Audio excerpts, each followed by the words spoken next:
yeah, what's going on, party people in the place to be? This is your man DJ Quarantine in the house. Just kidding, man. This is your boy T-Bo with you on a quarantine Saturday, man. I'm finally going to get to a tag that I was pushed out a while ago. We'll let you kick off with those beats right there. That is the Tommy Boy Mega Mix from 1983, a B-Boy classic, man. I'll turn it up a little bit there. Don't want to get a copyright strike. You know, probably too late though, man. Just messing around.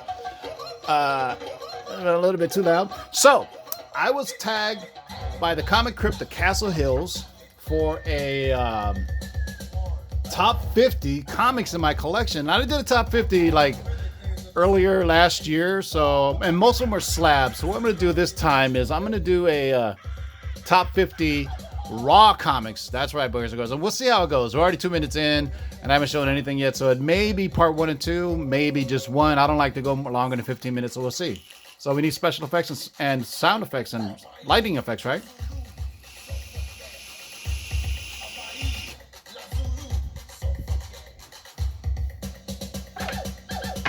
Oh, look at that. Visual effects, y'all. All right. So these are my top 50 raw books in no particular order at all whatsoever, man. Number 1. Oh, let me adjust that so you guys can see, man. That's awful. There you go. That's better. Let me center my camera. All right. Obviously, this is Uncanny X-Men 266, the collector's choice for first appearance of Gambit. This isn't a beautiful near mint copy. Unfortunately, it's hard to find really keys in my collection that are not slab, to be honest with you. I mean, if they're raw, there's no reason for them to be raw. I should grade them. You know what I'm saying? So let's get to the next one, boys and girls. This one holds sentimental value to me, as well as some collectability and some glare there. This is the Mylar, so it's going to get that. This is Fantastic Four 27, one of my earliest Fantastic Four books, as well as the first team up, or I want to say Doctor Strange guest appearance in another title. This is Doctor Strange's first appearance, even though it's his astral projection. This is the first time he appeared in a Fantastic Four comic. So that's 2. Next up, no particular order, like as I said, this is Strange Tales 115. This features the first origin, or one of the first origins. There was some of his origin in Strange Tales 110. This one digs deeper into it. This is the origin of Doctor Strange. Strange Tales 115. This bad boy is going to get graded too, because this is a pretty high grade copy, man. Sorry for the grail. So that's 3. Next up is something I don't know why I haven't graded. This is a near mint condition, and it's just been sitting in my long boxes, man. So this, of course, Amazing Spider-Man 252, one of the, not the actual first. I think it's tied, but anyway, this is iconic. It's a cover swipe. It's a well, this is actually a swipe because they never said on it that it wasn't. So this is a swipe of Amazing Spider-Man 252, of course, Amazing Fantasy 15 cover swipe. So typically, if it was an homage, they would say it right there, but this one just says Friends and Johnson. Klaus Johnson, I think, was the inker. This one you may have seen earlier. This is X-Men number 2, the oldest copy of X-Men that I own right here, X-Men number 2, and a fairly good VG copy, man. It's got the date stamp on this, September 3, 1963, so that's cool. Next up is X-Men number 3, the second oldest X-Men comic I have. I do believe this is the first appearance of the Blob. I believe the next issue is the first appearance of the Brotherhood of Evil Mutants. Next up is a book that I kind of have a liking to, man. This is a first issue. It's not the first appearance, but this is Captain Marvel number 1. Of course, this is Marvel. This is back when he's still a pink Kree. He's got the blue outfit. Still dig this issue. It says big premiere issue. I just love these Bronze Age, Silver Age books. I think this, even though it's a 12-cent issue, I want to say it's right on the cusp of being a Bronze Age book. I could be wrong, though. I'm always wrong. This one holds a piece of sentimental value to me. I don't know how expensive it is anymore. This is What If Phoenix Had Not Died? And this is one of those true to form what if books where the story is a bit depressing. You know what I mean? So even though Phoenix had not died, she still went on and did some other stuff. I don't want to spoil it for you, but it's a great read. One of my favorite series of all time. Geez, I already lost count of how many books there was. So that's 8. We're only on, this is on number 9. I love this book. I don't even know why. It's not hot or anything, but it's Fantastic Four number 65. This is the first appearance of Ronan the Accuser. Hopefully he'll be back. I was debating with somebody on Twitter if Ronan really died or not in Guardians of the Galaxy 1. And my thing was, I think he got absorbed into that Infinity Stone. It didn't quite look like he got killed. So who knows? Maybe he'll be back. But this is a nice, beautiful copy that I'll probably get graded. I'm a big fan of Fantastic Four, so there may be quite a few on this. Speaking of the devil, this one holds great sentimental value to me because this is the beginning of when I really first started collecting comics when I was a kid. John Byrne was my favorite writer artist. And I remember a guy who kind of schooled me on how to collect comics told me about this. He goes, 232 is the beginning of the run where John Byrne took over full-time writing and art duties on the Fantastic Four. I think it's 232 to 282. So this really got me going. When I say collecting, back then, as a 5th and 6th grade, I was just buying stuff off the shelf. But when he started telling me about this, I actually that's when I first went into comic shops when I was right around 5th grade. And I started looking for these issues to see where I can, complete the run. And it was a long, arduous journey before the days of eBay and all that stuff. I already lost track, by the way. 5. Okay, so that's 10. All right. Next up, number 11. Another Fantastic Four book. This is Fantastic Four King Size Annual number 25. The first appearance of King Size Annual number 6. It's 25-cent issue. Threw me off there. The first appearance of Annihilus and also somebody else. Somebody's kid or some crap like that. But we're getting it for the Annihilus. Next up is I'm a big fan of Thor. This is Thor number 125. And why this is an important issue to me is because this is when it's finally Thor's first appearance or first comic that says Mighty Thor. And prior to that, it just said Journey into Mystery. So this is the first time it says Journey into Mystery. And then 126, it just says Thor altogether. It doesn't even have Journey into Mystery with the Mighty Thor. So this is a great, great Kirby cover right there. I got some more Thors.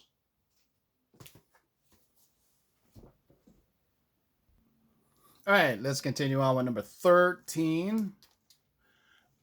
The glare is really killing me. Darn Mylar. Anyway, this is Journey into Mystery number 99. This is the first full of Surtur and Mr. Hyde. Remember, Mr. Hyde was hot for a minute there when he was on Agents of S.H.I.E.L.D. He was Quake's father or some crap like that. Number 14 is Journey in Mystery number 102. This is the first appearance of Hela and Lady Sif and Balder, I believe. And that was 14. Number 15, Journey into Mystery number 103. This is the first appearance of the Enchantress and the Executioner. Obviously, the Executioner was killed off in Thor Ragnarok. Spoiler alert. But the Enchantress has a good shot of showing up in the very near future, I would imagine, man. So I love my Journey into Mystery book. Shout out to Ray Jr. He's a big Thor fan. So that's 15. Some more sentimentals, kind of. The Amazing Spider-Man number 316. At one point I collected the entire McFarlane run of Amazing Spider-Man. I think 298 up to 3, whatever, 20 something. This has kind of gotten important recently because this is the first cover appearance of Venom on the Amazing Spider-Man. First full obviously is 298 and 299, 300, whatever you want to say. This one has sentimental value to me because I collect a lot of anniversary issues. And this may be a recurring theme on this list. This is Spider-Man Marvel Team Up number 100 anniversary issue, double size 100 issue, says it right there in the cover. More importantly, though, as a Vietnamese American, I'm very proud to have this book because this is the first ever Vietnamese character introduced into the Marvel comics. The first appearance of Karma. Karma was a member of the New Mutants, so actually her first appearance was never in the New Mutants comic. It's actually in this, so who never knows if she ever comes back around, but it'd be nice. Now there's a lot more Asian representation in the world of comics and movies, so that's good to see, man, with Shang-Chi coming out and Agents of Atlas and all that good stuff. So this one holds a special place for me right here because it's a Vietnamese person, so it's cool to see a Vietnamese character make it in the comic books, man. Next up is this one because I'm a big John Byrne fan. And this is Marvel Team Up number 53. And this is the first time that John Byrne drew the X-Men. So you see that. Dramatically drawn by John Byrne as the alliterations that Stanley loves. There's Banshee, and so there you go, man. And that's why this book is, correct me if I'm wrong, but I'm pretty sure it's the first time that John Byrne drew the X-Men. And then after that, it's all. And then there's Iron Fist 15. I think John Byrne did that one too. And there's a certain specialness of that one as well. So we're continuing on here, boys and girls. I think we're gonna cap it at 25, guys. I'm gonna do part 1 and 2. I just realized I'm about a little bit halfway through, but it's gonna take about 15 minutes. So this is gonna be part 1, guys. All right, on to number 19. I'm surprised I haven't done this one graded yet.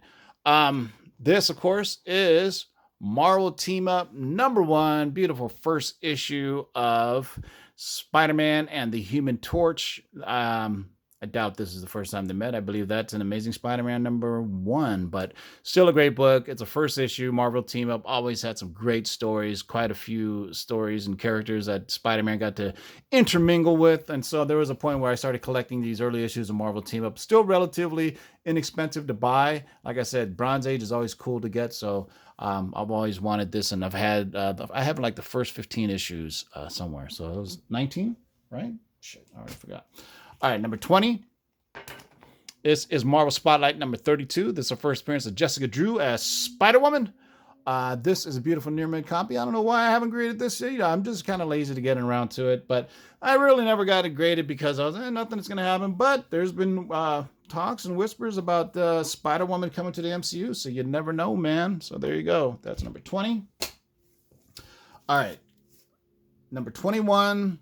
This book, and I've talked about this on shows before, that this was at the height of my comic book collecting. This book here, Witchblade number 1, art by the great Michael Turner. Rest in peace, Michael Turner. Look at that thing. That thing is so gorgeous, man. So anywho, I remember when this book first came out, this was the height of the comic book madness in the 90s, Wizard Magazine, everything. And when this book came out, I remember I was off on Tuesdays and Wednesdays. And so I used to drive around every single comic shop in the Bay Area looking for copies of this. And most I'd gathered was 4 at the height of its hotness. So you can imagine that. But, news travel fast, man. This thing was selling out, and these were absolutely gorgeous. And this really got me hooked on Michael Turner. So what did I say? This is 21.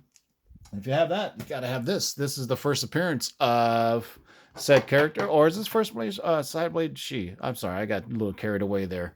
Yeah, my bad, man. I'm getting my thoughts all mixed up because I'm like tripping off this glare. I really should have my lights ready, but it's the middle of the day, so I didn't want to do that. Anyway, so this is actually the first true appearance of Witchblade. Obviously, this is the Sideblade she kind of crossover. She was a big Tucci character. And then Cyblade was part of one of the team. Who the hell was Cyber? She was part of Cyberforce or Wildcats, one of the two teams. This is she, that's Cyblade.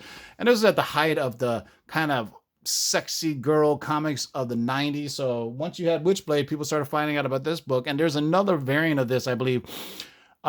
This is not the variant, but the variant is like an all white cover, and it's absolutely gorgeous. But so I was really hunting hard on those. And you're not going to believe this book that's on my list. But I'm going to put it on here anyway, believe it or not, because this holds kind of historical significance. And like I said, part of my journey into collecting, especially in the 90s when everybody's doing it. You may on the surface just look at this as a regular old Youngblood number 1 done by Rob Liefeld, the first exciting issue. But upon closer inspection, you'll notice that is a very early signature of Rob Liefeld. And look at that.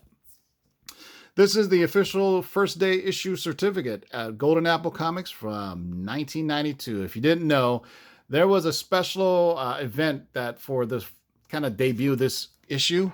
And in that time, I wasn't living down in Southern California at the time, but It was absolutely crazy. There was people lined out outside the building for it. Rob Liefeld was a superstar in the world of comics right now. He was doing stuff for Marvel, and he was doing stuff. He was doing freaking Levi's commercials. He was literally a rock star in the comic book business. So this one is pretty cool because this is very specific that it's belongs to this right here. So you don't see many of these, you know what I mean? Limited edition to 1,000 was produced in conjunction with Rob Liefeld, Image Comics, and Malibu Graphics Publishing Group to commemorate the first day of release. There you go, man. April 16th, 1992. Guess what? Golden Apple is still in business to this very day. This isn't part of my personal collection simply because it's a bit of a weird comic that I rarely ever see anybody post. This is the first print. They didn't have multiple printings of Men in Black from Aircell Comics. Number one, the first appearance of the Men in Black, that of course spawned a slew of movies. I don't know, they're like up to 4 or 5 now. I forgot. Last one wasn't so bad. Chris Hemsworth was in it, but this is a pretty near mint copy. If the world of speculating was a little bit different when the Men in Black movie came out, this comic probably would have reached whole new heights. But, I would say the world of speculating comic book movies is something from this decade, I mean from 2010 on. If you remember when a Ghost Rider movie came out, that wasn't part of Marvel or Disney. When the Blade movies came out, even the first X-Men movie came out, they didn't really affect back issue sales at all, if you think about it. That's more of a recent thing with the advent of social media, online sales, and all that stuff, to where people started speculating on comic books that became movie properties or movie properties. Yeah, I said that right. I'm getting dyslexic today. And next up, last one on the list of 25 for part 1 is this bad boy. I love it because it's one of the earlier team ups of, 2 of the most popular teams at the time. So go back in time and think about when the Uncanny X-Men were super hot with Dark Phoenix and everything. And this was also with the days of George Perez also doing the Teen Titans. And then, it was kind of the Teen Titans were DC's answer to like the Young Mutants of the X-Men. Not obviously, they weren't mutants per se, but they were just a young team. And this was absolutely gorgeous. So you had Apocalypse in there. I'm going to sit down and read this again. So, I mean, it's just one of those cool things that you rarely ever see, because I don't know if we'll ever see the big 2 ever get together and do a book. I mean, so you had Darkseid going up against, look at these splash pages. Darkseid going up against Phoenix. That's badass. Look at that. Who summons Dark Phoenix? I, Darkseid. Can't go wrong with that. So this one holds sentimental value. I would say this is the best crossover between the big 2. Definitely better than the Justice League Avengers one that came out. This one, I think, great, best story. You got Dark Phoenix, you got Darkseid, 2 of the most popular teams that were coming out at the time. So that's it, man. Right under 20 minutes. So I'm going to keep it at that. If I went all 50, it would take forever. So part 1 today, part 2 maybe Monday, because I'll be working from home. So I'll probably have time to do it then. So we got our CovrPrice top 10 coming out Tuesday, maybe Wednesday, because I don't think we're going to have any scoops for you this Wednesday. Time a bits are kind of slow, but Wednesday I may go on and talk about a sale that I'm going to do on April 18th at 2 p.m. live on the Lords of Long Box. I'm going to help out my buddy The Big To-Do in his shop, Comic Tunes and Toys in Tustin, California. We're going to do a live sale inside of his comic shop, so you can get a good buy some wall books, some filler books, some new issues, a bunch of back issues. We're going to do a good couple hours, going to go at it and help him sell some books. And, they're all going to be priced very, very affordably. The sweet spot's going to be right in the $10 to $20 range, maybe some $30, $40, $50 books, but everything $5, $10. So it's going to be a great time, man. And we're going to do it like they do on the IG sales, where we're going to put up a bunch of books on a wall, A, B, C, D, E, F, G, what have you. And then they're going to be fixed prices on them. And then in the live chat, whoever claims that letter, boom, it's yours. So follow The Big To Do on Instagram and follow my Lords of Long Box on Instagram. And we're going to be posting stuff throughout the week. Help out my LCS and, help out your LCS. And Mike will ship pretty much anywhere in the U.S. So stay tuned for that. We're going to get more details on that. So next Saturday, mark your calendars, 2 p.m. Pacific, 5 p.m. Eastern, live on the Lords of Longbox. Going to do a comic book sale. So it's not an auction, guys. It's just a straight up sale, man. There's going to be some good stuff in there. I've seen what Mike's putting aside, maybe get some a little bit bigger keys, but for the most part, very reasonable, very cheaper than most LCSs, and most probably cheaper than the stuff on eBay. So peep it out. And that's it, boys and girls. Until next time, keep digging in long boxes. Peace out.